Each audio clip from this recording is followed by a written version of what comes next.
Let's get right over to First Alert meteorologist Lauren Bostwick joining us now with the very latest on what she's tracking for the day.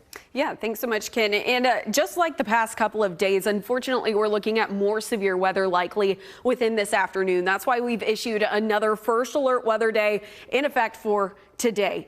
Large hail, damaging winds, isolated tornado or two are going to be possible. This is my timeline I'm setting around 3 to 11 p.m. We could see some spotty showers within the morning and early afternoon, but it's later today when we tap into that daytime heating, sufficient amount of moisture and instability. That's when the nasty stuff's going to flare up. Now, this is from the Storm Prediction Center. It's showing a hatch potential for hail across all of North Texas today. You might be wondering, what does that mean? It means some really big hailstones could be possible with any strong storm that does develop.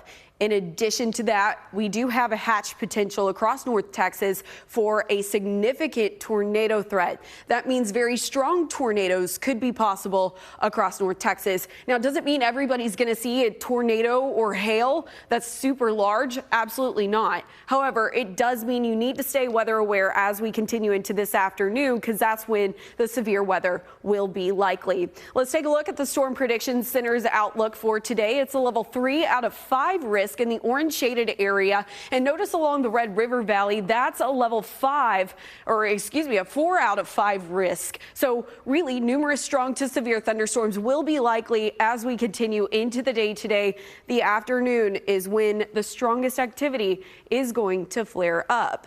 Now, right now, just some spotty showers across the Metroplex, as well as over towards Kaufman County and over into East Texas. That's what I'm monitoring. That'll continue to be the case through the next couple of hours. It's right around our 3 to 5 p.m. is when we start to see a few isolated cells start to flare up. It's all thanks to this dry line setup. We have a sufficient amount of moisture. We tap into the daytime heating, and in addition to this, our upper level energy is there, and that's what's going to support the strong thunderstorms, and that'll continue to flare up as we work our way into the evening hours tonight, pushing off to the east by the overnight. We do have a frontal system that'll pass through as well, and this, well, you notice all of these temperatures right here. Those are our dew point temperatures, relative humidity levels as well. They will be dropping significantly once that frontal system does swing through, which means a cooler, nicer Tuesday morning for you. But as of this morning, it has been muggy. You can see the time lapse here,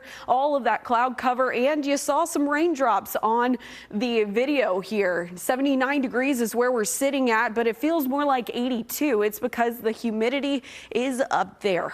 High temperature is going to sit around 86 degrees for your high today across the Metroplex, feeling more like 91 degrees because of all of the moisture in the atmosphere.